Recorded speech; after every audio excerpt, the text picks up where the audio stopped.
19 сабақ қазақ тілі. Балалар, сабақты бастаудан алдын видеоға лайк басып, каналға тіркелуді ұмытпайық. Жақсы мен жаманды айыра білемін.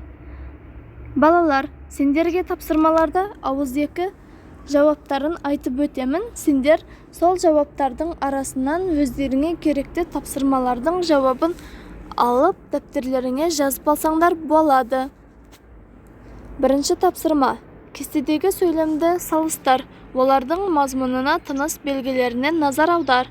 Арайлым, сен кітапханаға бардың ба? Арайлым, кітапханаға барды.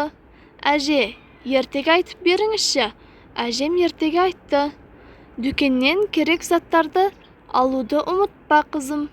Қызым дүкеннен керек заттарды алып келді. Сөйлемді салыстыру барысында не байқадың?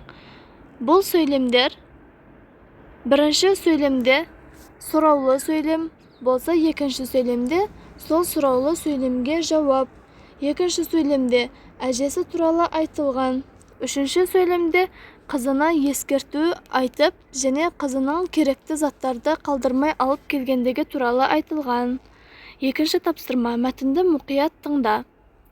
Нұржан кішкентай ағаштың артық бұтақтарын қия бастады. Байқамай қабығын қоса діңін кертіп тастады. Балам-ау, мұның не? Ағашты жарақаттадың ғой. Енді ол жылайтын болды. Нұржан қалт тұрып қалды. Қалайша? Ағашта жылай ма? Деді таңданып. Әрине, оның да жаны бар. Ол да тіршілік иесі. Оны сезіне білуің керек, деді бағбан. Мәтін не туралы? Мәтінге ат қой. Мәтінге жасыл ағаш деп ат қояр едім. Өйткені Нұржан ағашты кесіп алды. Мәтін ағаш туралы. Мәтіндегі негізгі ойды білдіретін сөйлемді тауып оқы. Оған өз ойыңды білдір.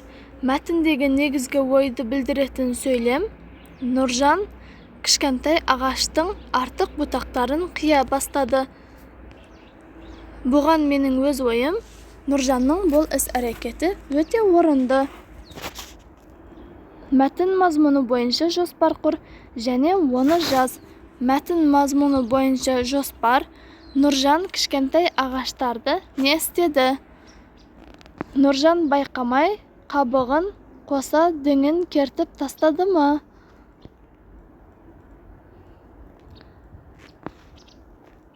Ағашты жарақаттадың ғой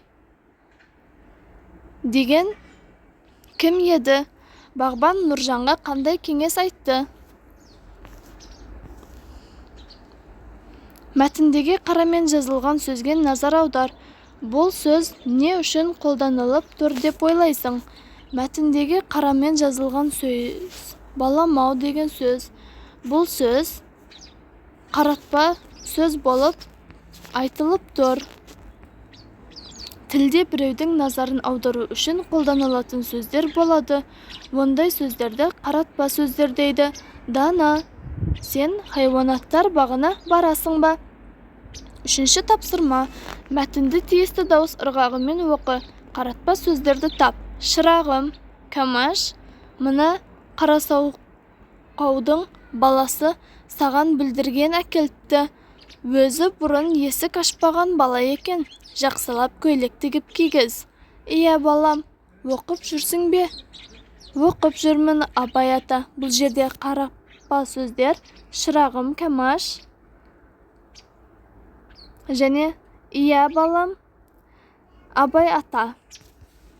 Мәтінді көшіріп жаз. Қаратпа сөздердің астынсыз. Қаратпа сөздердің тыныс белгілеріне назар аудар. Қаратпа сөз үтір арқылы ажыратылады. Марат, үйдесің бе? Ия, Марат, мен сені күтіп тұрмын. Көп кешікпе, Марат.